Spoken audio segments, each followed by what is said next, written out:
Déforestation, donc élévation des températures, et puis d'autant plus que je vous ai parlé tout à l'heure de l'agriculture, qu'il faut développer pour nourrir les bêtes, et donc c'est aussi des émissions de protoxyde d'azote, dont le rapport du GIEC l'été dernier nous a montré que c'était un gaz à effet de serre autrement plus puissant que le CO2, et donc là aussi on a un phénomène d'accélération du réchauffement climatique. Réchauffement climatique qui va entraîner, entre autres choses, des feux de multiplication des incendies, des feux de forêt, en particulier des feux de forêt boréales. On pense aux feux en Californie, en Australie ou dans la région ici.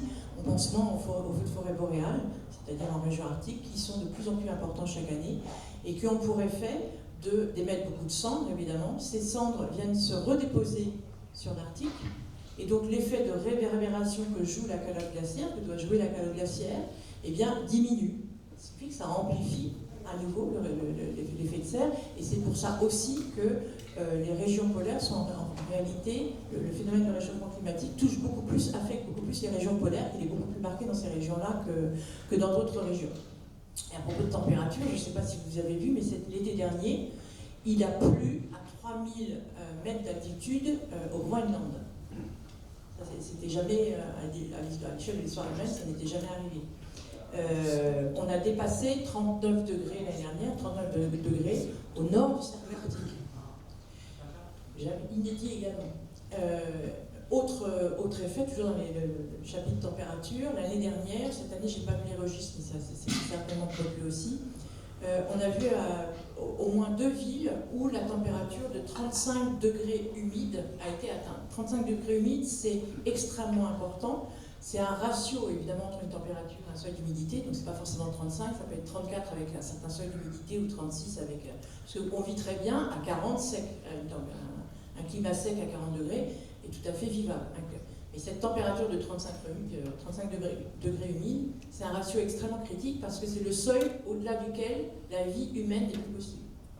C'est-à-dire que le corps ne peut plus se refroidir, se déshydrate, et donc on meurt au bout de 6 heures. Le GIEC avait prévu dans ses rapports précédents que ces seuils-là, on serait atteints à la fin du siècle. Et donc on les a atteints en 2020. On a juste 80 ans d'avance sur le phénomène, donc c'est extrêmement préoccupant. Et ça y est, il y a 2 villes au Pakistan et en Arabie Saoudite qui sont déclarées comme non vivables pour l'homme. Alors en l'occurrence, avec la clim, ça tient encore, mais enfin ça ne va pas venir très longtemps. Donc vous voyez, on est là encore, on est sur des répercussions directes sur la santé humaine. Je continue? C'est pas fini? Non, simplement, je sais que vous avez une bonne nouvelle après. Oui. Évidemment. C'est intéressant de voir l'effet systémique, parce que justement, ça va nous donner à chacun notre place et notre part d'action.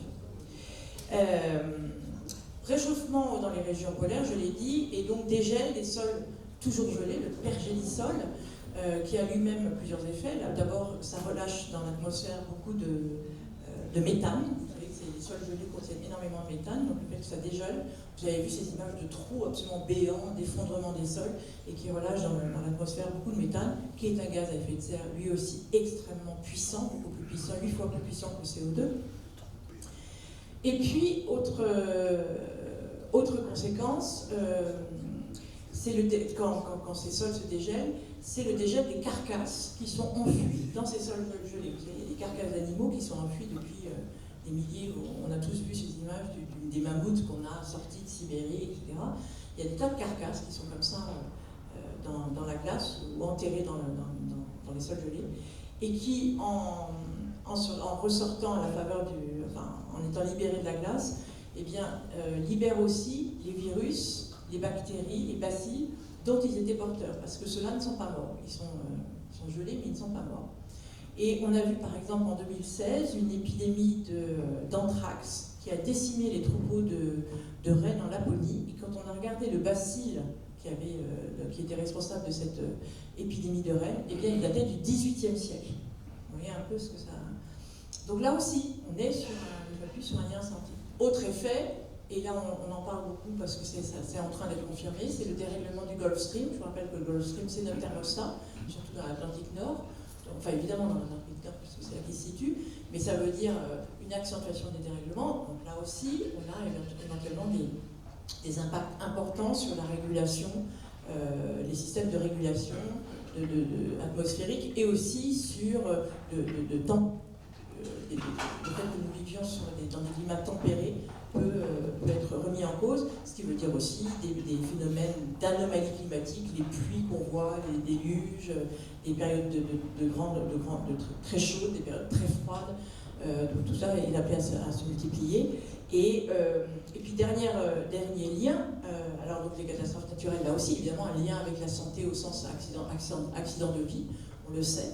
Et puis dernier lien, cette fois il est à nouveau épidémiologique, puisque avec le réchauffement climatique, on voit que les aires de prévalence de certaines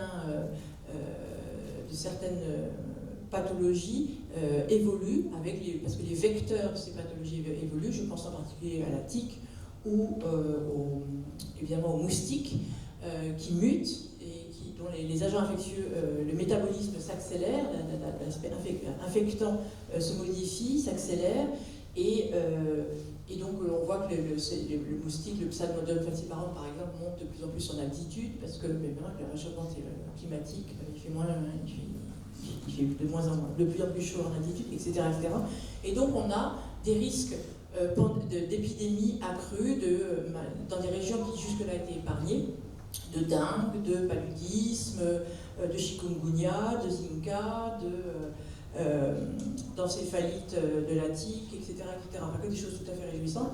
Et cette région, là où nous sommes ce soir, je le sais, parce qu'il y a effectivement de plus en plus de cas de dengue, par exemple, dans la région Côte d'Azur chaque année.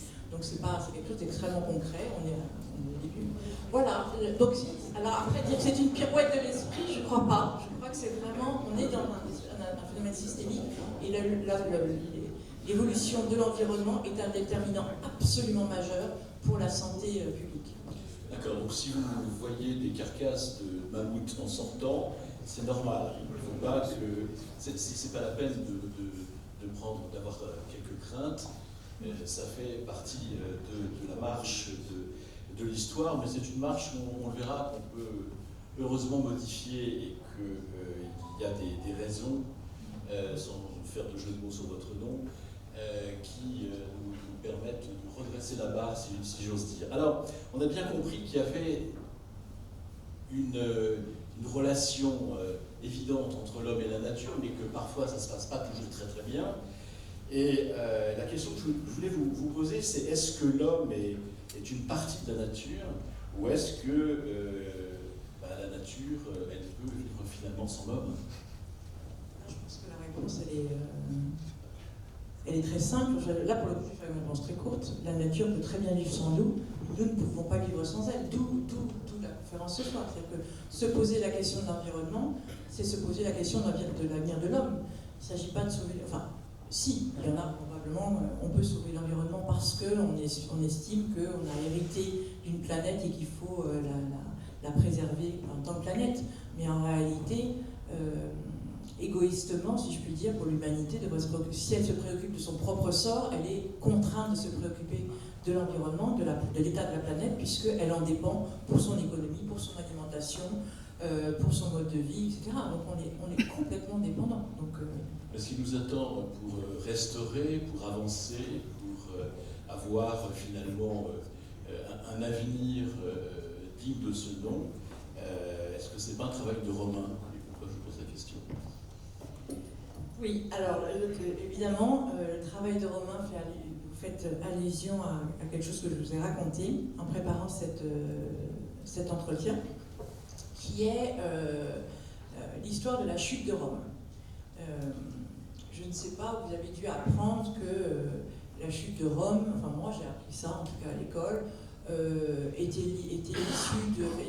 l'issue d'une longue période de décadence, de luxure, de crise intestine. C'était ces mots-là qu'on trouvait dans nos livres d'histoire, d'ailleurs c'est comme ça que j'ai découvert ces mots-là, et qui finalement a conduit les dirigeants romains, les chefs romains, à ne plus être capables de gérer correctement l'Empire, ce qui a facilité évidemment le travail des barbares, des fameuses hordes de barbares qui sont arrivés du Nord et qui ont battu les Romains. Alors j'espère que la luxure et la corruption et les crises intestines ne suffisent pas à faire chuter un empire, parce que sinon, je vous le dis, là on est vraiment très très mal barré. Et en réalité, non, ça ne suffit pas. Il y a il y a plusieurs paramètres. Et dans les facteurs qui ont accéléré la chute, contribué et accéléré la chute de l'Empire romain, Kyle Harper, qui est un historien américain, vient nous donner, il a écrit un ouvrage il y a 2 ans, et il nous donne une analyse extrêmement intéressante de la chute de l'Empire romain, à partir des nouvelles méthodes de recherche sur l'ADN, les carottes de glace, etc. Toutes ces nouvelles méthodes scientifiques d'investigation appliquées à l'histoire et qui nous apprennent qui nous font des véritables révélations sur certains moments de l'histoire qu'on ne soupçonnait pas. C'est le cas de la chute de l'Empire romain. L'Empire romain, le point de départ de l'Empire romain, quand on prend son apogée, c'est-à-dire au IIe siècle après Jésus-Christ, il faut savoir que l'Empire romain, à ce moment-là, il va en gros du Royaume-Uni jusqu'aux portes de l'Asie, la Mésopotamie, l'Égypte et tout le bassin méditerranéen. Et on parle même d'ailleurs du premier épisode de la mondialisation en histoire pour désigner l'Empire romain, tellement cet empire, parti de Rome, s'est étendu. Et il s'est étendu à la faveur de quoi? À la faveur d'un climat à la fois chaud, humide et très stable. C'est-à-dire les 3 conditions pour la prospérité agricole. Chaud, humide et stable, c'est comme ça que les Romains ont pu développer l'agriculture, et notamment les céréales qu'ils ont vendues et exportées, ce qui leur a permis qui les a conduits à conduire ces fameuses voies romaines, à développer, à les vendre de plus en plus loin, échanger, etc. Et puis dans la foulée du commerce, il y avait aussi les légions. Et donc on a la construction de l'Empire s'est énormément appuyée au départ sur cette combinaison, sur cette situation climatique. Et voilà qu'au IVe siècle,